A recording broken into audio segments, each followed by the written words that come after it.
여러분의 수능 문학 메이트 문학팜 채널에 오신 것을 환영합니다. 오늘은 우리 가슴속에 잠자고 있던 뜨거운 생명력을 깨워줄 아주 특별한 시 두 편을 준비했습니다. 바로 고재종 시인의 면면함에 대하여 와 송수권 시인의 며느리 바쁠꽃입니다. 그런데 여러분, 이 두 작품은 단순히 자연을 예쁘게 노래하는 시가 아닙니다. 한편에는 겨울 칼바람을 온몸으로 견디는 늙은 느티나무가 나오고, 또 한편에는 억울한 죽음의 전설을 품은 작은 꽃이 나옵니다. 하나는 거대한 나무이고 하나는 작고 여린 꽃입니다. 하지만 두 존재가 우리에게 들려주는 이야기는 결국 하나입니다. 모진 풍파 속에서도 끝내 꺾이지 않는 삶, 상처를 품고도 다시 일어서는 사람들, 바로 우리 민초들의 끈질긴 생명력입니다. 자, 그럼 첫 번째 이야기로 들어가 보겠습니다. 느티나무가 들려주는 푸른 울음소리에 귀를 기울여 볼까요? 고재종 시인의 면면함에 대하여입니다. 여러분, 면면하다라는 단어를 들어보셨나요? 면면하다는 말은 끊어지지 않고 줄기차게 이어진다는 뜻입니다. 시인은 왜 이 단어를 시의 제목으로 삼았을까요? 이 시가 말하려는 것은 단순한 생존이 아닙니다. 쓰러질 것 같은 순간에도 이어지는 힘, 끝난 것 같은 곳에서 다시 시작되는 생명력, 바로 그것이 이 시가 말하는 면면함입니다. 그럼 이제 작품의 첫 번째 연을 천천히 들어보겠습니다. 첫 번째 연은 이렇게 시작됩니다. 너 들어보았니? 시인은 설명부터 하지 않습니다. 대신 우리에게 먼저 말을 겁니다. 너 들어보았니? 이 질문은 단순한 물음이 아닙니다. 정말 들어본 적 있니? 정말 그 소리를 알아차린 적 있니? 이렇게 독자를 작품 안으로 끌어들이는 초대의 말입니다. 그리고 시인은 우리를 마을 어귀에 서 있는 늙은 느티나무 앞으로 데려갑니다. 그 느티나무에서 들려오는 소리, 바로 푸른 울음소리입니다. 여러분, 울음소리가 푸르다니 조금 이상하게 들리지 않나요? 울음은 원래 귀로 듣는 소리입니다. 그런데 시인은 그 울음을 눈으로 보는 색깔처럼 표현합니다. 청각적인 대상을 시각적인 이미지로 바꿔 보여주는 것이죠. 하지만 여기서 중요한 것은 표현법 이름만 외우는 것이 아닙니다. 왜 하필 푸른 울음일까요? 보통 울음은 슬프고 어두운 이미지입니다. 그런데 여기에 푸르다는 색채가 붙으면서 이 울음은 단순한 슬픔이 아니게 됩니다. 아직 살아있는 힘, 아직 꺼지지 않은 생명력입니다. 상처 속에서도 다시 돋아나는 기운, 바로 그것이 푸른 울음입니다. 그러니까 첫 번째 연에서 느티나무는 그저 늙고 지친 존재로 등장하는 것이 아닙니다.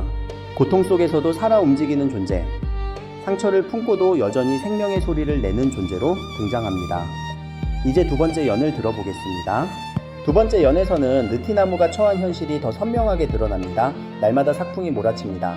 겨울철 북쪽에서 불어오는 차디찬 칼바람입니다. 하늘을 올려다봐도 별 하나 보이지 않습니다. 희망의 상징처럼 여겨지는 별조차 없는 어둠, 그 속에서 느티나무는 홀로 서 있습니다. 여기서 겨울은 단순한 계절이 아닙니다. 차갑고 혹독한 현실입니다. 우리 민중들이 견뎌야 했던 고단하고 각박한 삶의 시간입니다. 느티나무는 그 바람을 피하지 못합니다. 온몸으로 받아냅니다. 가지는 흔들리고 껍질은 상처있고 몸 곳곳에는 고통의 흔적이 남았을 것입니다. 그런데 이 연에서 정말 중요한 것은 따로 있습니다. 느티나무가 상처를 입었다는 사실이 아닙니다. 그 상처마다 다시 푸른 울음소리를 뽑아낸다는 점입니다. 보통 상처는 무너짐의 흔적입니다. 하지만 이 시에서는 다릅니다. 상처가 깊을수록 그 자리에서 더 강한 생명력이 솟아납니다. 이 장면을 놓치면 안 됩니다. 이 시에서 상처는 끝이 아닙니다. 상처는 생명력이 솟아나는 자리입니다. 그래서 이 시는 단순한 자연예찬시가 아닙니다. 고통 속에서도 꺾이지 않는 인간 존재, 그리고 시련 속에서도 삶을 이어가는 민중의 모습을 느티나무를 통해 보여주는 시입니다. 이제 세 번째 연으로 가보겠습니다. 세 번째 연에서는 시선이 느티나무 한 그루를 넘어 마을 전체의 현실로 넓어집니다. 여기서 꼭 붙잡아야 할 구절이 있습니다. 다 청산하고 떠나버리는 마을. 이 한 구절 안에는 1980년대 농촌의 쓸쓸한 현실이 담겨 있습니다.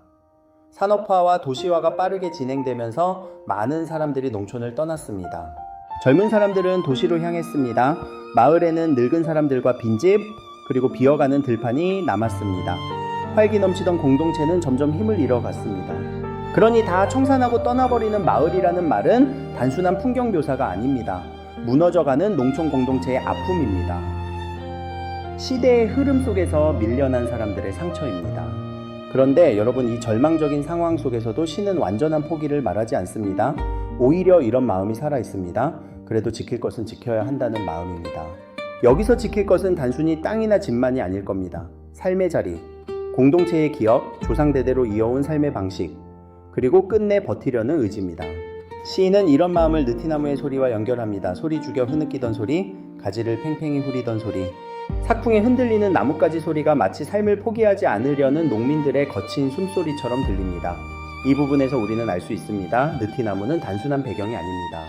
마을 사람들의 삶을 대신 말해주는 존재입니다. 그들이 차마 입 밖으로 내지 못한 울음과 버팀을 대신 들려주는 존재입니다. 이제 네 번째 연을 들어보겠습니다. 네 번째 연은 이 시의 분위기가 크게 바뀌는 부분입니다. 앞에서는 삭풍과 어둠이 있었습니다. 상처와 울음이 있었습니다. 떠나버리는 마을의 쓸쓸함도 있었습니다. 그런데 이제 긴 겨울을 지나 새로운 생명의 순간이 펼쳐집니다. 여기서 중심이 되는 표현이 바로 초록의 광희입니다. 광희는 눈부시게 빛나는 빛을 뜻합니다. 그러니 초록의 광희는 단순히 잎이 푸르게 돋았다는 말이 아닙니다. 겨울 내내 상처 속에서 길어올린 생명의 힘이 마침내 눈부신 빛으로 터져나온 것입니다. 이 장면은 정말 중요합니다. 왜냐하면 앞에서 들렸던 푸른 울음소리가 이제는 눈으로 보이는 초록의 광희가 되기 때문입니다. 울음이 빛으로 바뀐 것입니다. 고통이 희망으로 바뀐 것입니다. 버팀이 결실로 드러난 것입니다. 겨울을 이겨낸 느티나무가 뿜어내는 그 초록빛은 고통을 견뎌낸 존재만이 가질 수 있는 빛입니다.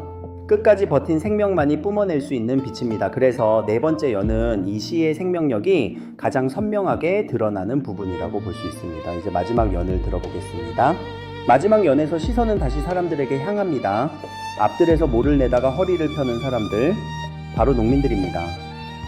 그들은 왜 바쁜 와중에도 느티나무를 오래 바라볼까요? 느티나무가 단순한 나무가 아니기 때문입니다. 그 나무는 자신들의 삶을 닮은 존재입니다.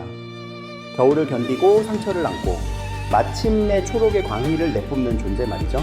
우리 삶도 저 나무처럼 다시 살아날 수 있지 않을까? 우리도 저 나무처럼 이 겨울을 견딜 수 있지 않을까? 그래서 이 마지막 장면에서 느티나무의 면면함은 곧 사람들의 면면함이 됩니다. 나무의 생명력이 사람들의 희망으로 이어지는 순간입니다.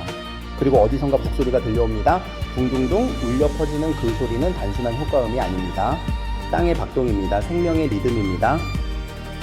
공동체가 다시 살아나고 있음을 알리는 울림입니다. 처음에는 푸른 울음이었습니다. 그러나 이제 그 울음은 초록의 광희가 되고 마침내 생명의 북소리가 됩니다. 정리해 보겠습니다. 면면함에 대하여 는 느티나무를 통해 시련을 견디는 농민 공동체의 삶과 의지, 그리고 끝내 회복되는 생명력을 보여주는 작품입니다. 푸른 울음소리에서 시작해 초록의 광희로 나아가는 흐름, 바로 이 흐름이 이 시의 핵심입니다. 느티나무의 이야기는 여기까지입니다. 그런데 여러분, 여기서 끝이 아닙니다. 지금까지 우리가 본 생명력이 거대한 느티나무의 모습으로 나타났다면 이제는 아주 작고 여린 꽃 한 송이 속에서 다시 피어납니다. 바로 송수권 시인의 며느리 바풀꽃입니다. 이 작은 꽃에는 어떤 슬픈 사연이 담겨 있을까요? 그리고 왜 시인은 이 꽃에서 우리 민족의 삶을 떠올렸을까요? 이제 두 번째 이야기로 넘어가 보겠습니다. 앞서 보았던 느티나무가 마을을 지키는 든든한 존재였다면 지금부터 만나볼 며느리 바풀꽃은 우리네 어머니와 누이들의 한과 눈물입니다. 그리고 그 속에 감춰진 생명력을 상징하는 꽃입니다. 여러분은 길가에 핀 작은 꽃 하나를 보며 그 속에 담긴 처절한 삶의 기록을 읽어본 적이 있나요? 송수권 시인은 바로 이 며느리 바풀꽃이라는 작은 식물을 통해 우리 민중들이 견뎌온 인고의 세월을 노래합니다. 그럼 먼저 작품의 첫 번째 연을 들어보겠습니다. 화자가 뜰에 내려가 여러 풀꽃의 이름을 하나하나 불러보는 장면이 나옵니다. 삼부추, 개망초, 우슬꽃, 만병초, 둥근범꼬리, 쓴냉이, 돈나물꽃. 시인은 왜 이렇게 많은 꽃 이름을 하나하나 불러낼까요? 이것은 단순한 식물 이름 나열이 아닙니다. 이 꽃들은 모두 크고 화려한 존재가 아닙니다. 우리 주변에서 흔히 볼 수 있는 소박한 존재들입니다. 누구도 쉽게 주목하지 않지만 자기 자리에서 조용히 피어나는 꽃들입니다. 바로 이 점에서 이 꽃들은 민중의 삶과 닮아 있습니다. 화려하지 않아도 살아갑니다. 주목받지 못해도 버팁니다. 밟히고 잊혀도 다시 피어납니다. 그리고 여기에 소군산열도, 안마도, 송이섬 같은 남도의 섬 이름들이 더해집니다. 이 지명들은 작품에 토속적이고 상토적인 분위기를 만들어줍니다. 이 시의 공간은 막연한 자연이 아닙니다. 남도의 흙냄새, 바람, 섬과 바다의 정서가 살아있는 구체적인 삶의 터전입니다. 그러니까 첫 번째 연은 단순한 배경 제시가 아닙니다. 이 시가 민중의 삶을 이야기할 공간적 무대, 정서적 무대를 마련하는 부분입니다. 이제 두 번째 연을 들어보겠습니다. 두 번째 연에서 시인의 시선은 수많은 꽃들 가운데 한 꽃에 멈춥니다. 바로 며느리 바풀꽃입니다. 시는 이 꽃을 두고 아주 강렬한 표현을 사용합니다. 우리 서름이 뼘물까지 녹아 흘러 핀 꽃. 여기서 서름이라는 말에 주목해야 합니다. 이 서름은 개인 한 사람의 감정만이 아닙니다. 오랜 세월 누적된 민중의 슬픔입니다. 억울함입니다. 말할 수 없었던 한입니다. 그리고 그 서름이 어디까지 스며들었습니까? 뼈물까지입니다. 몸의 아주 깊은 곳까지, 존재의 뿌리까지 스며든 슬픔이라는 뜻입니다. 그런데 그 슬픔이 끝내 무엇이 되었습니까? 꽃이 되었습니다. 이것이 정말 중요합니다. 고통이 그냥 고통으로 끝나지 않습니다. 서름이 그냥 눈물로만 남지 않습니다. 그 서름은 하나의 꽃으로 피어납니다. 그래서 며느리 바쁠 꽃은 슬픔의 상징이면서 동시에 그 슬픔을 견뎌낸 생명의 상징입니다. 여기서 시는 아주 역설적인 힘을 보여줍니다. 가장 연약해 보이는 꽃이 가장 깊은 서름을 품고 있습니다. 그리고 가장 슬픈 꽃이 오히려 우리를 다시 일으켰습니다. 이제 세 번째 연을 들어보겠습니다. 세 번째 연에서는 며느리 바쁠 꽃에 얽힌 설화가 본격적으로 떠오릅니다. 옛날 어느 가난한 집에 시집 온 며느리가 있었습니다. 그 며느리는 못된 시어머니 밑에서 고된 시집살이를 견뎌야 했습니다. 어느 날 며느리는 밥을 하다가 밥이 잘 되었는지 확인하려고 밥풀 두 알을 입에 물었습니다. 여기서 중요한 이미지가 바로 밥알 두 알입니다. 여러분, 밥알 두 알은 정말 작은 것입니다. 하지만 이 시에서는 결코 작지 않습니다. 그 두 알의 밥풀에는 가난한 삶의 비애가 담겨 있습니다. 시집살이의 억압이 담겨 있습니다. 아주 사소한 행동조차 죄가 되어버리는 부당한 현실이 담겨 있습니다. 며느리는 많이 먹은 것도 아닙니다. 탐낸 것도 아닙니다. 그저 밥이 되었는지 확인했을 뿐입니다. 그런데 그 작은 행동이 죄가 되고 억울함이 되고 결국 죽음으로 이어집니다. 그래서 이 이야기는 단순히 한 며느리의 슬픈 전설로만 끝나지 않습니다. 오랫동안 약한 이들에게 가해졌던 폭력과 억압을 함께 떠올리게 합니다. 한 사람의 비극이 민중 전체의 삶으로 확장되는 순간입니다. 이 작품이 힘을 가지는 이유도 바로 여기에 있습니다. 작은 꽃 하나가 개인의 한을 넘어 민중의 한을 품게 되는 것입니다. 이제 마지막 연을 들어보겠습니다. 마지막 연에서 우리는 이 꽃의 또 다른 얼굴을 보게 됩니다. 시인은 며느리 바쁠 꽃을 연약하고 가엾은 존재로만 남겨두지 않습니다. 오히려 뜨거운 햇빛 아래서도 거친 바위섬의 그늘 아래서도 끝내 피어있는 존재로 보여줍니다. 그리고 여기서 아주 인상적인 표현이 등장합니다. 혀를 빼물고 지금도 피어. 이 표현은 먼저 며느리 바쁠 꽃의 생김새를 떠올리게 합니다. 꽃잎 속에 바풀처럼 보이는 무늬가 있고 마치 혀를 내민 듯한 모습이 연상됩니다.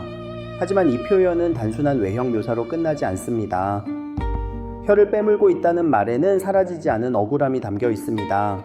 죽음조차 완전히 삼키지 못한 한이 담겨 있습니다. 그리고 그 모든 것을 품은 채 지금도 피어나는 생명력이 담겨 있습니다. 여기서 중요한 점은 이 시가 슬픔에만 머물지 않는다는 것입니다. 누군가는 이 꽃을 보고 그저 가엾다, 그저 불쌍하다고 말할 수 있습니다. 하지만 송수권 시인은 거기서 한 걸음 더 나아갑니다. 그 슬픔이 어떻게 끈질긴 생명력으로 이어지는지를 보여줍니다. 과거의 억울함과 한은 사라지지 않았습니다. 그것은 해마다 다시 피어나는 꽃처럼 우리 역사 속의 면면이 이어지고 있습니다. 그래서 며느리 바쁠 꽃은 단순한 설화시가 아닙니다. 설화 속 며느리의 고통을 통해 민중의 삶과 민족의 정서를 형상화한 작품입니다. 작은 꽃 하나에 한 많은 역사와 끈질긴 생명력을 함께 담아낸 시입니다. 이제 두 작품을 함께 정리해 보겠습니다. 오늘 우리가 함께 살펴본 두 편의 시 면면함에 대하여 와 며느리 바쁠 꽃은 결국 하나의 목소리를 내고 있습니다. 면면함에 대하여 가 겨울을 견딘 느티나무의 푸른 울음소리와 초록의 광희를 통해 시련을 이겨내는 농민 공동체의 의지와 희망을 보여주었다면 며느리 바쁠 꽃은 우리 서름이 뼘물까지 녹아 흘러 핀 꽃을 통해 서러운 민중의 삶과 그 속에서도 꺼지지 않는 생명력을 보여줍니다. 하나는 나무입니다. 하나는 꽃입니다. 하나는 푸른 울음으로 말하고 하나는 뼘물 같은 서름으로 말합니다. 하지만 두 작품 모두 우리에게 같은 질문을 던집니다. 고통은 우리를 무너뜨리기만 하는가? 아니면 우리 안에 생명력을 더 깊이 깨우는가? 시련은 우리를 잠시 주저앉힐 수 있습니다. 하지만 우리 안에 흐르는 푸른 울음과 뜨거운 서름은 결국 우리를 다시 일으켜 세우는 위대한 힘이 됩니다. 거대한 느티나무의 초록빛 광희에서 그리고 바위 그늘 아래 핀 작은 며느리 바쁠 꽃에서 여러분은 어떤 희망을 발견하셨나요? 사풍 속에서도 지독한 삶의 고통 속에서도 끝내 잎을 내고 꽃을 피워내는 이들의 모습이 오늘을